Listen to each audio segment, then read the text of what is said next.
a barbecue grill, camping equipment, air conditioner, a portable TV, in all over 300 items to choose from. It's all in this catalog, which you'll find at participating dealers. Just show up with a smile before May 18th.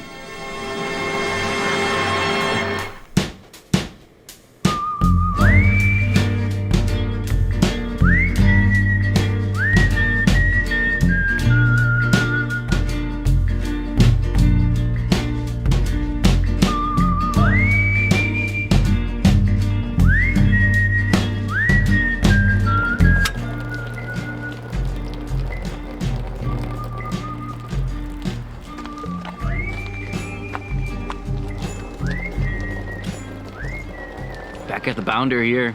Beautiful, foggy, rainy, cold day. It's kind of interesting to see.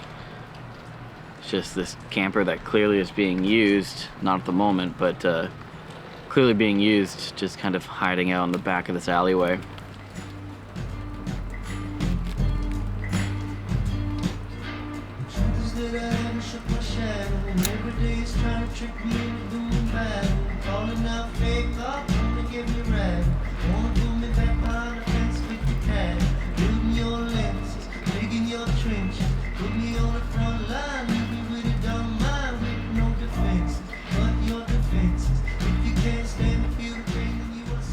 Faster speed film would have been a little bit better. I have no faster speed film. I could probably try to push this next roll of FLICKR, shoot it at 200, develop at 4, but also at the same time, don't know if I really want to do that because then I'm developing 2 different rolls at 2 different times. It's kind of annoying. Oops, that just slipped out a little bit, but I just wanted to clarify that last bit. I meant to say develop for 4 minutes and not for 4. I don't know what that even refers to, but anyway, the camper is now the home of the owner of this recycling place. More accurately, the camper was being recycled and the owner decided to use it.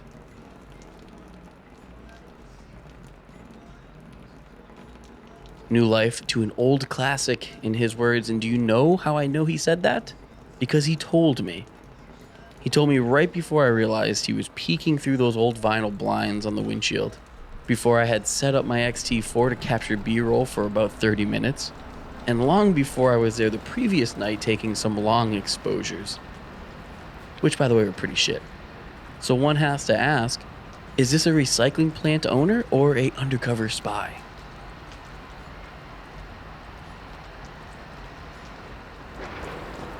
Are you spying on me?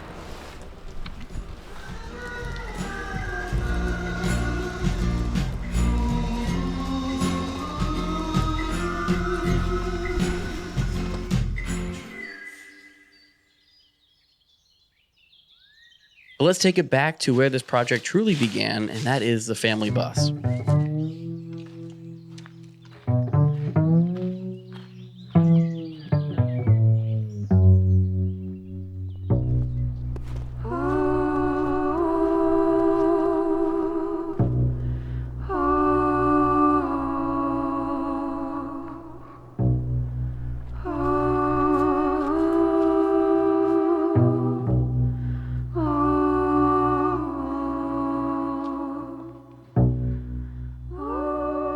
Funny thing about this bus here is that it's not just a regular bus. It was converted into a camper, and there's a bunch of stickers inside talking about some of the places that they camped, and that was really interesting. Although most of it right now is just filled with mold. There's a couple of bunk beds in there and stuff like that, but the floor is pretty much rotted out. It's no good. It's completely trash, but kind of interesting. On the street, you will tell me, baby. You will tell me, baby. Alright.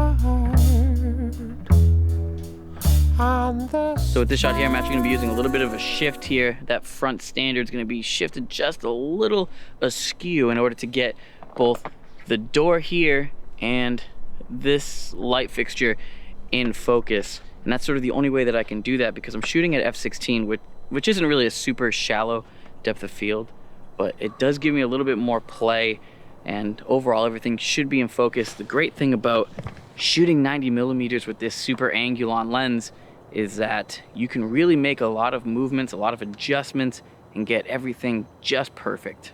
And that's the crazy part. I had all the time in the world to make a perfect image, but that's the thing about confidence, or maybe in this case, hubris. You can be humbled pretty quickly, and especially when it comes to large format. Hindsight being what it is, and my obvious naivete at the time aside, I should have been shooting stop down, a little less extreme with the swing, and this image probably would have been just a little bit better. Mistakes were made, and I can identify that. And none of these are perfect, and I can identify that too. But that wasn't going to stop me from coming back and failing all over again. Okay, I think I can get a shot in there. There's a dead animal in there as well. It's already decomposed, so it might be kind of interesting, but it's gonna be pretty cramped. I got the 90mm, which is pretty wide, but I think if I had like a 55, it would get everything, but we're gonna try our best.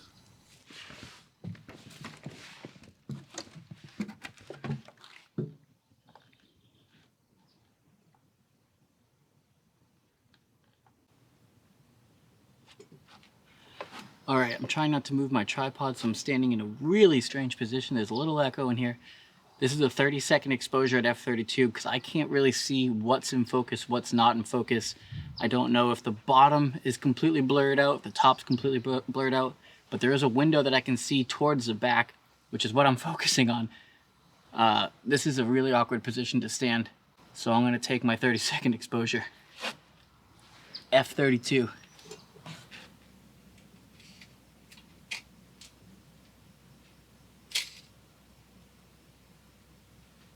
As we warp into this shot, it's just, it's just not that great. Kind of like the smell in there. The focus was off. The colors are not what I was hoping for. And there's this weird fogging on the right side that I kind of can't explain. But what else could a boy do in that situation? Stinky old bus, sweaty old boy, and what I now presume to be a rotten old fox. 3 peas in a pod.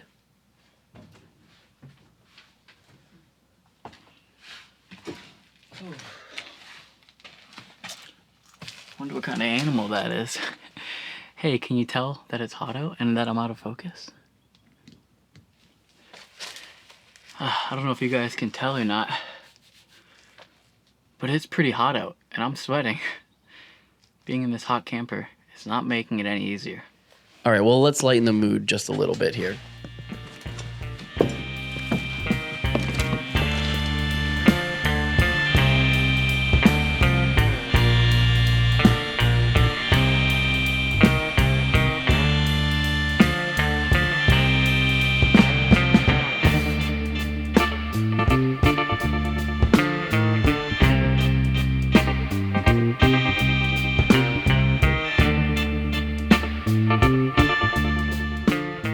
The mallet camper made for some interesting compositions. This first shot, the yellow and white awning was out and it looked like someone was certainly living in it. 2 weeks later, awning gone, boot prints indicate that most definitely someone was living there. Perhaps Joe Exotic with these sheen leopard curtains, but it does make me wonder, seeing the awning missing after a few weeks, would this scene appeal to me as much as it did the first time I saw it, but without the awning? Well, I guess we'll never know. To the set of the moon. Don't you see? I cry. You see, don't you run? My life, baby.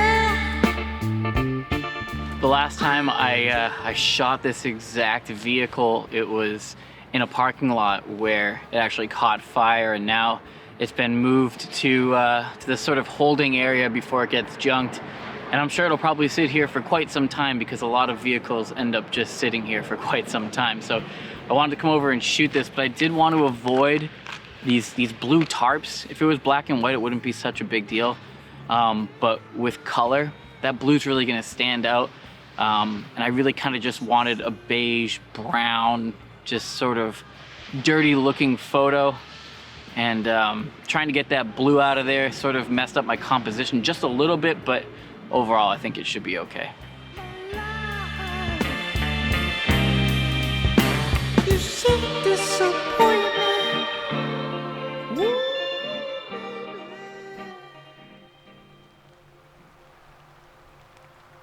I've driven by this old homestead hundreds of times. In fact, I've driven by thousands of homes just like it. Non-existent with only a mobile home in the yard, but this home had a slightly different story. A few weeks back, the homeowner left a brush fire unattended. Fire spread to the camper, and in the rear of the camper was a propane tank and a can of gasoline. This is the result.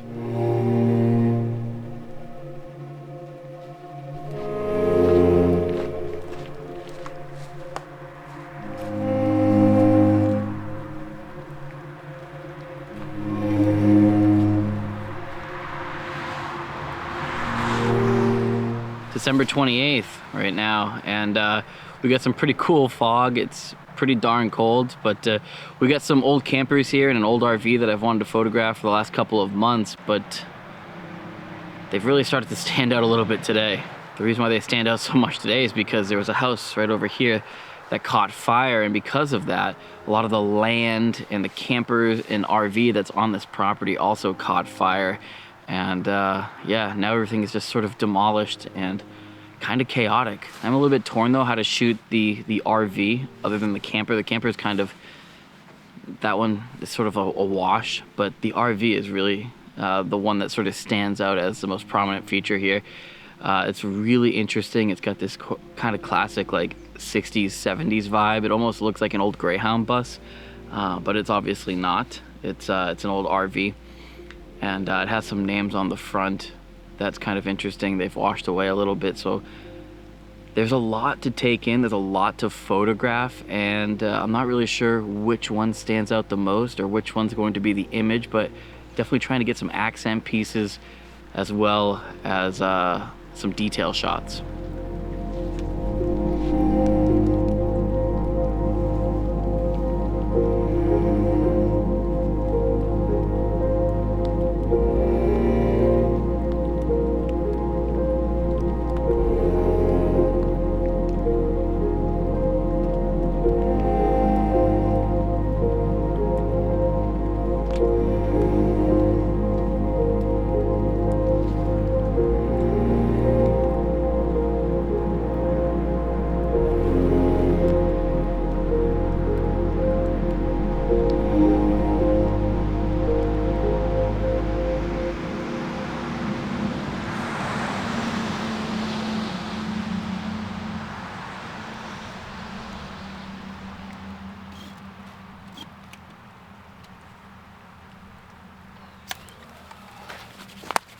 It is so freaking cold out here right now.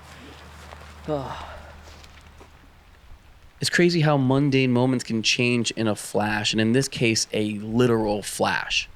Like a propane tank exploding kind of flash. Thankfully, no one was hurt, and the only victims were material items. Material items like mobile homes are more American than apple pie, and here, in this yard, and over the course of this entire video, are shining examples of how the American dream on wheels has died.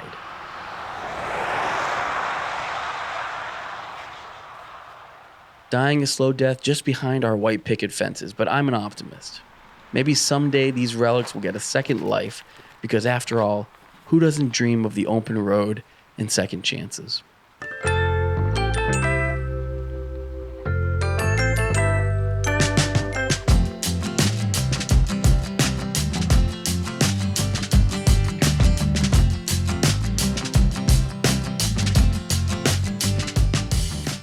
So before I go, I want to give away some of the images from this video, and none that you actually saw in this video, but rather some that were taken on Emily's Lomo Instant Wide with some Instax Wide film. And all you have to do in order to get one of these free prints or these free instant film images is become a patron of my Patreon, Robbie Maynard Creates, or be an existing member of my Patreon. All you have to do is sign up to any tier, and you will be entered to win one of these images. I believe there are 6, so I'm going to message you randomly on Patreon and let you know if you've won. We'll exchange information, and I'll send these out to you. I really appreciate all the support over the last year and previous years, and this new year coming up, we've got a lot of projects that I'm really excited to show you guys. Some that I've been waiting quite some time to show you, so stick around. There's gonna be some really great stories and great video projects about photography, obviously. So I hope you guys are happy and healthy, and we're gonna end the video here. The ending credits are just gonna be a montage of some of the images that didn't really quite fit into the video. So stay tuned for those photos, and again, thank you all so much. Bye.